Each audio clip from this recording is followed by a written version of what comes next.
What's good, everyone? Jam 434 here again.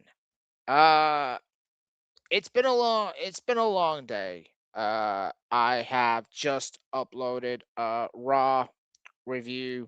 I've just uploaded NXT review, and now I'm gonna be covering Dynamite.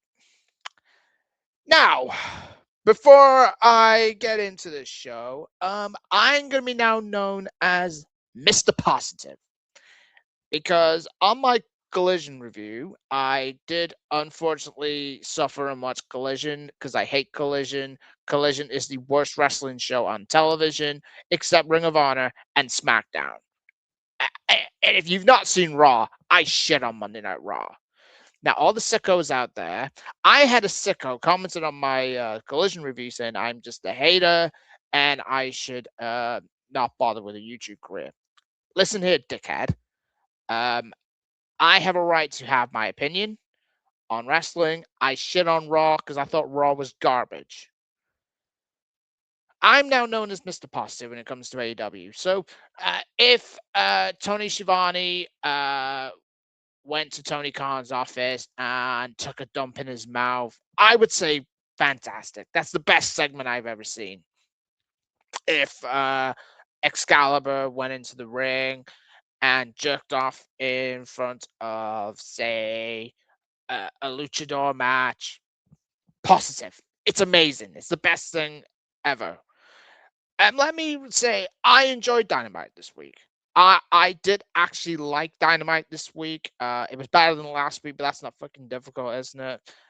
So show starts. Jim Ross returns. Great. It's in Oklahoma. Uh, I will have nothing but love and respect for Jim Ross. Apart from my dad and my two grandpas, God rest both my grandpa's soul.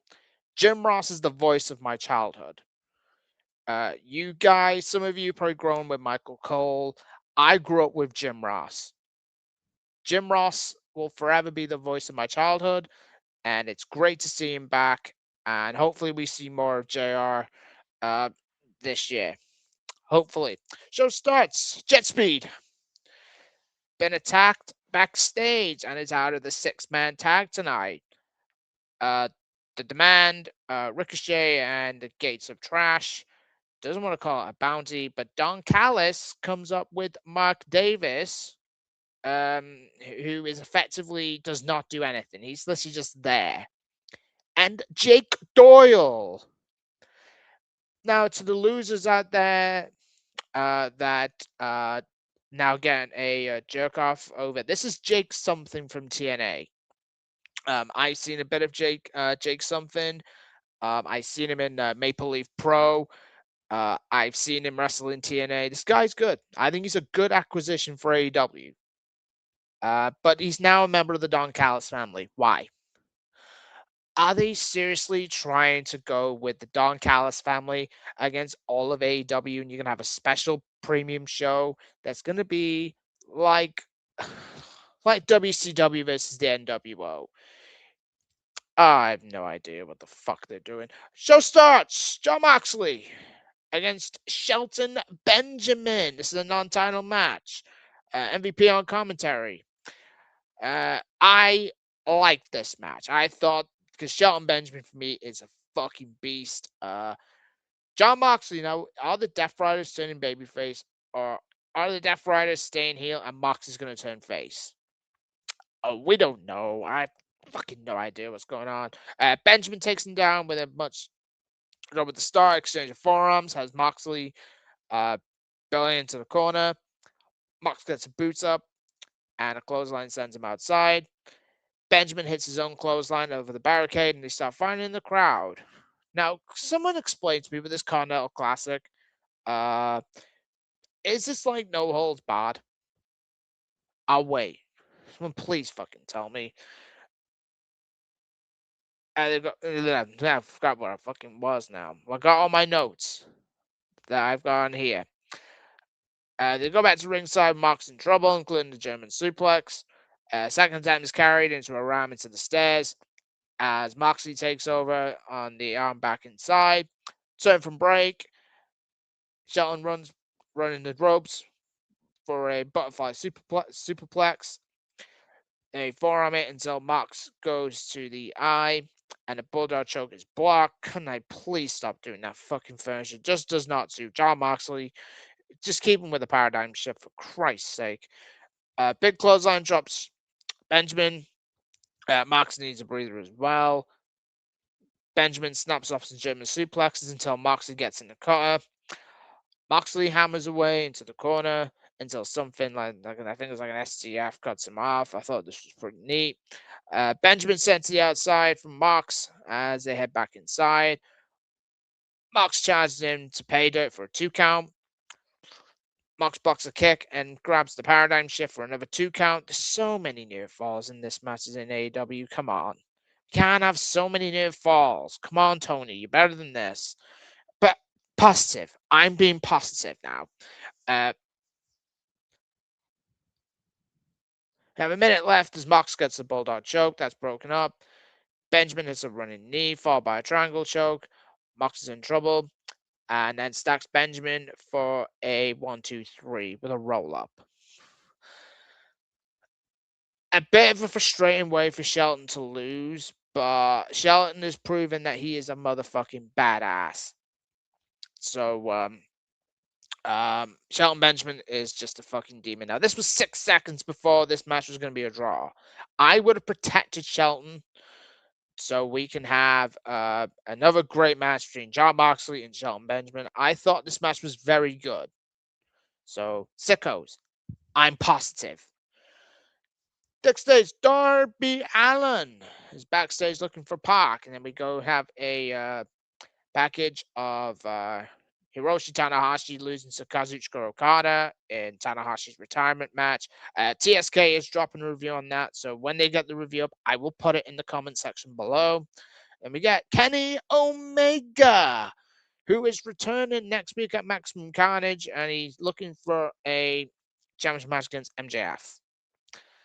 I like MJF as champ, but my God, I think the match with Kenny, I'm signed up for it. Then we get The Demand versus Jack Perry and now 2 mystery opponents. Now, this was supposed to be Kevin Knight and Speedball Mike Bailey. Perry has found replacements of Super Kick Party, the Young Bucks. Now, I'm confused. Why all of a sudden are Perry and the Young Bucks okay? It just doesn't make no sense. Yeah, it's good to see the Young Bucks, but they're all themed back. I love Super Kick Party. Brought start with Perry adds a moonsault from the top rope, followed by a spear to Ricochet. Bucks take over on Ricochet. Matt's triangle choke over the ropes, setting up Perry with a diving DDT. Bishop Khan grabs Perry's foot through, and Ricochet adds a jumping knee to the back, send him to the outside. Perry gets pounced into the timekeeper's area as we take a commercial break. Come back with Perry clotheslines a bit out of trouble, allowing a tag to Nick Jackson. Everything breaks down as the Bucks clean house with super kicks, plus a slingshot Canadian destroyer to Ricochet. Top rope stomp into a backflips. Ricochet into a sour powerbomb for a 2 count. But Leona is back in with a triple Samoan drop. That was pretty neat. Ricochet springboard 450 gets a 2 count on Jack Perry, who flips him over and hits a German suplex. An assisted wheel barrel cutter drops Perry for a 2 count, but the spirit gun misses. A bunch of super kicks puts Leona down with a BTE trigger, and Perry gets the 3 count on Ricochet. Why is Ricochet getting pinned when he is the national champ? But yeah, I'm positive. Okay, let's be positive. Great match. I did like this match, by the way. So I think Ricochet getting pinned is not good. I do not like the fact that Ricochet is getting pinned when he is meant to be your national champ. Post match, Don Callis family runs in to lay out the Bucks. banged up jet speed running for the save. The lights go out. Now, the lights went out for about 10-15 seconds, by the way. And then we get the return of Andrade El Idolo. So this was a bit of a fail first time. Remember at the 6-year anniversary show that Andrade actually returned? But I think Triple H actually said, hold that thought. You're still under contract, pal. I like Andrade. I think Andrade is fucking phenomenal. I think he is one of the best in the world. You put Andrade in a big major feud, he will put on banger after fucking banger matches. Andrade is that good. I'm still shocked WWE let him go. They should never release him the first time, but the grass ain't always green on the other side, as the old saying goes. FTR comes out, first stand down as well. Doyle debuts under a new name. Yeah, we know it's Jake Doyle. Should have kept him as Jake something. Attacks Jet Speed off camera. And we've now got 2 new members into the Don Callis family. But then again, Andrade was initially a member anyway. So, meh, is what it is. Willow Nightingale. We love a bit of Willow in our lives for a championship celebration with Holly, Holly Cameron, and Chris Statlander joining it. Now, Holly Cameron looked fucking stunning, by the way. She looked incredible. So did Willow. I love Willow. She is fucking great and beautiful, as well as Stat. Who does not love a bit of Stat in their lives? Willow says this is the first step in the double champ tour. The lights started flickering just a little bit, but I'm being positive. It might have just been a slight bit of an error. Being positive. I'm positive, sickos. And she's proud to be back with her title and her friends. She'll face any challenger for the title, but she knows that this is wrestling. Someone is going to interrupt sooner rather than later. Nightingale invites Mercedes Monet. So here comes Mercedes, looking like she's in mourning. She lists off Mercedes' accomplishments in 2025, which made beating her that much better. Willow offers cake, but Monet wrecks everything. Eventually goes into the cake. Do you remember when Tony Storm had this twice on SmackDown? And I remember the sickos and all the drones all. I asked myself this: did Vince book that segment? But I'm positive. It was great. Great segment. Unbelievable segment. Jesus Christ.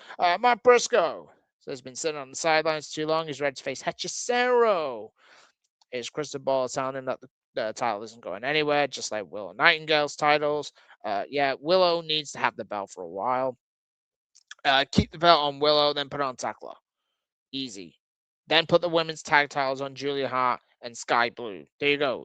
Easiest shit to fucking book. Triangle Madness then appear. They want Chris Statlander and the Babes of Wrath, even if they know that the alliance isn't lasting very long. Now, this is a match I'm very keen on seeing. So, very, very interesting bout. I look forward to that. See? Positive. Positive. Sammy Guevara. I forgot he was still in AEW. I said on Max that Sammy Guevara has not been relevant and since the Inner Circle days. Now, I like Sammy Guevara. I think he's fucking talented. He is a great wrestler. Very good. However, he's just not been relevant. Face Bandito. Bandito, I thought was Wrestler of the Year last year. I don't recall Bandito having a bad match. Now, where's Brody King? Get Brody King in the main event scene. Guevara works on the arm to start before a kick to the face, sends Bandito to the ropes. Charge misses though, and Guevara falls to the floor. Guevara spits something into Bandito's eyes, and a tornado DDT on the floor takes us to a commercial break. Come back with Bandito firing off some chops before they trade running clotheslines in the corner. Spinning high cross body puts Guevara down on the one-arm gorilla press, does it again. Guevara sent outside for the big running flip dive, but he's able to monkey flip Bandito into the ropes inside. Shooting star to the floor, hits Bandito again with a GTH blocked. 21 Plex is caught for the springboard cutter as they trade shots to the face. Guevara slipping to DDT gets a 2 count with Bandito knees him in the face again. 21 Plex gives Bandito the win. Great match. This match was good. Now, Bandito, when has that motherfucker had a bad match? Bandito is great. He's an excellent in-ring technician. So I am a big fan of Bandito. MJF comes out to interrupt and says he knows more about Lucha Libre than anyone else. He even brought our translator, which turned out to be John Cruz, to explain things so there is nothing missed. Cruz gets in Bandito's face and yells about MJF's accomplishments before MJF brings up being a six-time winner of the Dynamite Diamond Ring. He said he wants a ring back from Bandito, so this looks like it's going to be Championship versus Diamond Ring, which I think is going to be the case. And they can just skip the World Title match, which is probably not going to happen. Bandito says he can speak English and called MJF a stupid son of a bitch. MJF kicks him low and takes the ring back, but the big shot hits Cruz. Bandito gets the ring back and hits a pair of 21 plexes. Like it. See? Positive. Got a Brody King vignette. Where is Brody King? Get this bad motherfucker on television and put him back with Buddy when Buddy Matthews comes back. Unless they're just going to put Buddy Matthews in Guantanamo Bay until his deal runs out, so he'll go back to WWE and be paired with Rhea Ripley, his wife. Next up, Rhea Shafir. One-on-one with Toni Storm. Positive. This was an epic match. This is an epic contest. Some hammers drop Marina, and a running hip attack sends her outside. Storm stops to yell at the Death Riders, though, and gets caught with a triangle choke. Goes commercial break, comes back with Marina, knocking her down again, followed by the Mark dancing.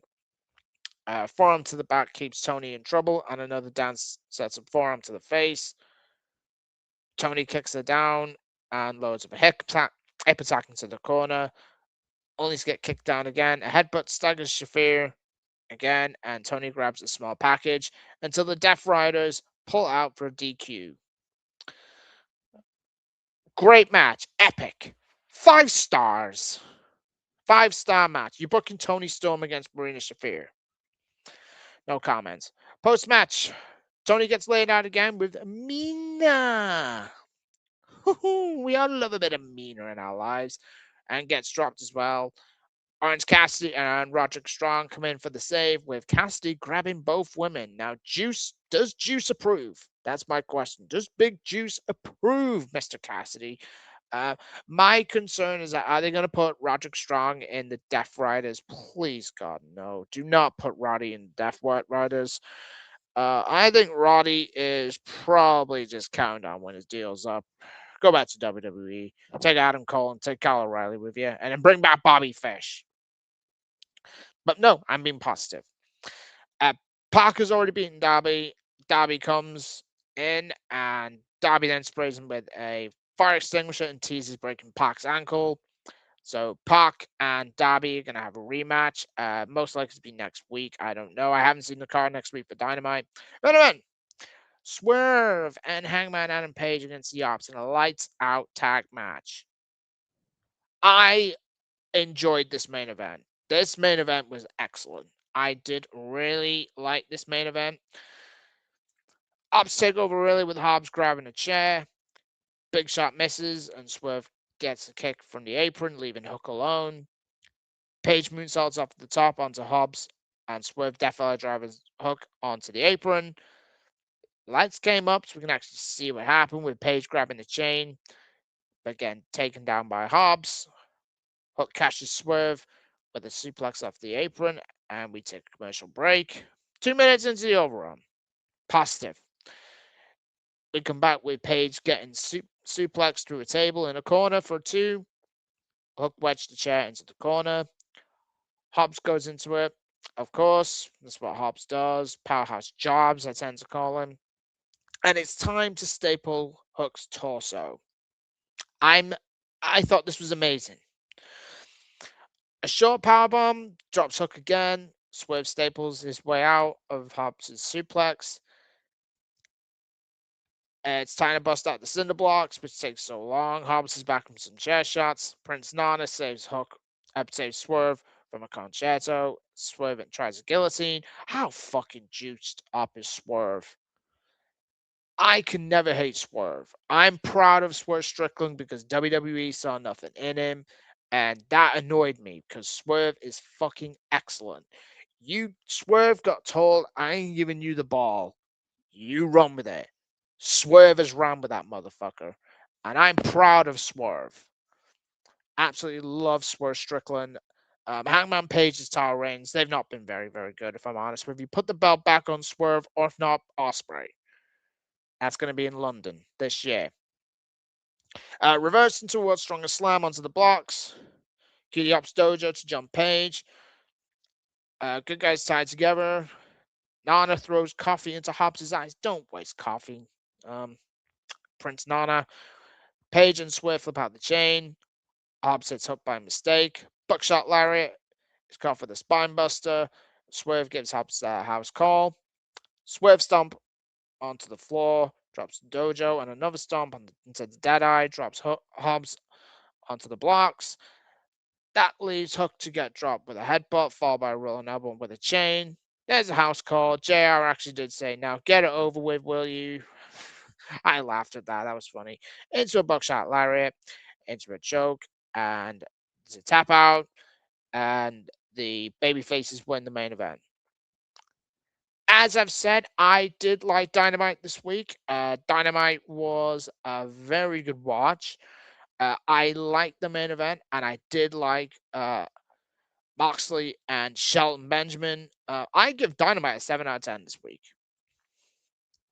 The only disappointing part of Dynamite this week, I would say, was probably the Mercedes segment, which I thought was garbage. Tony Storm and Marina Shafir. God knows why you put Tony Storm in the room with Marina Shafir, even though Marina has improved. And also you got Jake Something joining the Don Callis family. It's safe to say Tony does not have a clue how to book big guys. He's fumbled Wardlow, Hobbs, and now he's gonna fumble Jake Something. Anyway, that'll be it. Dynamite, like I said, I enjoyed Dynamite. I'm Mr. Positive now. So what I'm gonna do, I'm gonna get SmackDown done. I'm gonna get that done for you tomorrow. I need to watch Collision. I haven't watched it yet. God forbid. And I'm gonna get everything done for you. So Raw, remember, starts early tomorrow. I'm gonna start my NXT series maybe one point next week. Depends on my schedule, I suppose. Anyway, so hit the like and subscribe button. Peace out. Loves to you all.